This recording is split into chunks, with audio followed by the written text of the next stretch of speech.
l'UFR des sciences juridiques et politiques. Monsieur le directeur de la bibliothèque universitaire centrale, Madame la maire adjointe au maire de la commune de Saint-Louis, chers honorables professeurs, chers collègues, chers jurés et jurées, bonjour. Aujourd'hui, bien évidemment, comme vous le savez, est un grand jour à la fois pour la femme de manière générale, mais surtout pour les femmes jurées, mais aussi pour la structure qui est dénommée les jurés, la Ligue éthique des sentinelles pour la justice, l'union, la reddition, l'émergence et la solidarité. Aujourd'hui, vous êtes les honorables invités de cette dite structure-là. Brièvement, je vais revenir rapidement sur la genèse de cette structure qu'est les jurés. L'idée m'est venue bien évidemment avec des étudiants de mettre en place les jurés. Dans le cadre de mes cours de droit de l'homme, mais également dans le cadre de mes cours de droit communautaire, il nous arrive en classe d'avoir des échanges hyper intéressants qui vont dans le sens de la perfection, bien évidemment, de notre, on va dire, de nos conditions en tant qu'Africains et Sénégalais.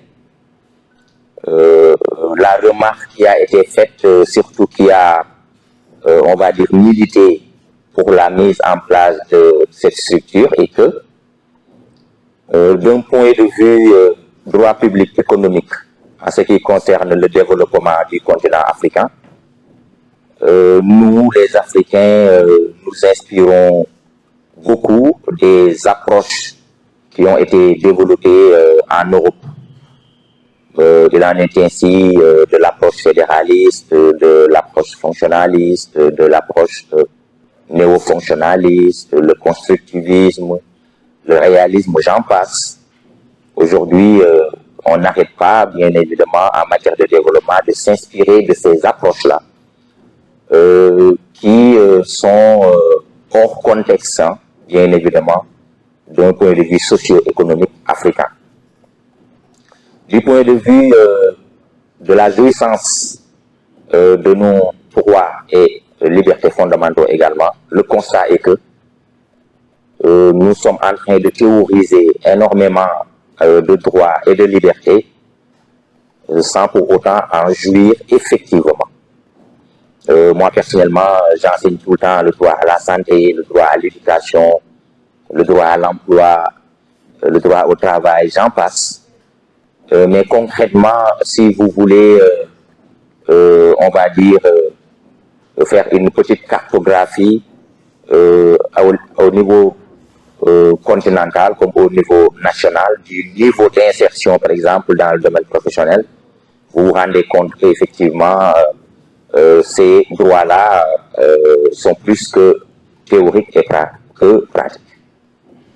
Et bien évidemment, c'est ainsi qu'est partie l'idée de mettre en place une autre approche d'un point de vue droit public économique, une approche qui pourrait inspirer les Africains et qui serait, on va dire, typiquement africain, qui prendrait en compte le contexte.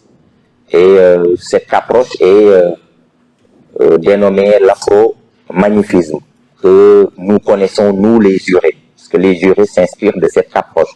L'afro-magnétisme qui consiste à magnifier l'Afrique dans tout, on va dire, dans tous les plans. Donc, même sur le plan, disons, vestimentaire, en me voyant, on sait rapidement que je suis afro-magnifique. Donc, je laisse mes cheveux pousser en tant qu'identité africaine. Quand on me voit de loin, on sait que c'est un Africain qui vient, qui arrive. Et sur le plan économique, l'idée est de prioriser nos intérêts avant tout autre. Donc, sur le plan culturel, l'idée est d'imposer également notre culture aux autres parties du monde, comme ces autres parties du monde donc l'ont fait ici, donc chez nous. Voilà brièvement, pour ne pas tirer en longueur, pourquoi les jurés est arrivé. C'est un travail de longue haleine, mais nous allons nous y atteler et il y a énormément de motivation dans ce sens. Bien évidemment, en matière de jouissance des droits et des libertés, comme nous le savons tous, la femme est laissée en rade depuis tout le temps, jusqu'à présent. C'est pourquoi les jurés, dans son cadrage institutionnel décisionnel, a voulu mettre en place un bureau qu'on a appelé la cellule donc féminine, ou si vous voulez, la commission féminine chargée de la protection, la promotion et l'inclusion de la femme de manière générale, mais surtout la femme africaine et sénégalaise. Et bien évidemment, c'est ce bureau-là donc qui a voulu aujourd'hui rendre hommage de manière générale à toutes les femmes en cette journée qui est dédiée internationalement donc à la femme. Bien évidemment, comme nous le savons tous, en termes de dignité, bien évidemment, en termes de dignité, la femme doit passer bien avant l'homme. Et ça, c'est l'afromagnétisme également qui le véhicule. Nous sommes pour que la femme passe avant l'homme en termes de droits et de liberté.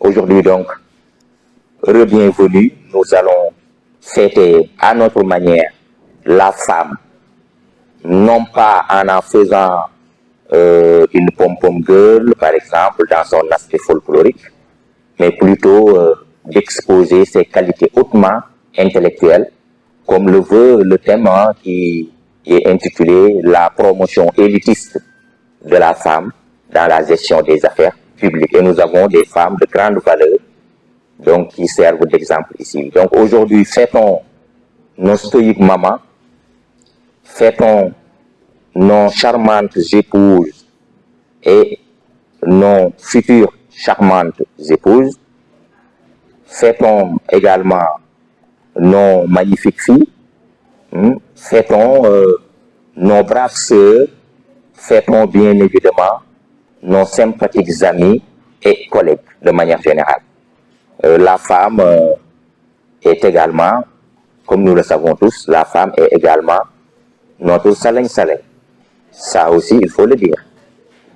Donc, je voudrais donc refermer, merci beaucoup, mon petit discours d'ouverture ou bien de bienvenue, si vous voulez, sur ce ton, donc en taquinant un peu, voilà, nos charmantes sœurs.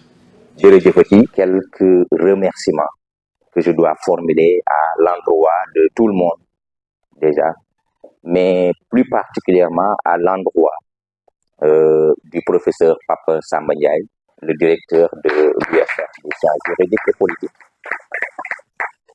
Pourquoi? Parce qu'il n'a ménagé aucun effort pour que cette journée puisse tenir. Les jurés est un bébé qui vient de naître, qui est en train de ramper d'un point de vue matériel, financier, rien n'est sur place.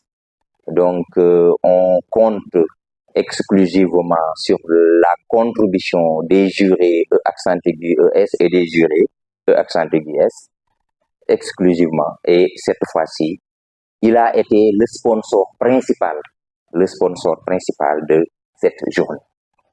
Et un jour, on m'a demandé de témoigner sur un certain nombre de professeurs, notamment le professeur Kanté, qui nous avait, et j'avais dit que si vous voulez comprendre le terme rigueur, vous n'avez pas besoin d'aller voir le dictionnaire, il faut juste regarder le professeur Kanté.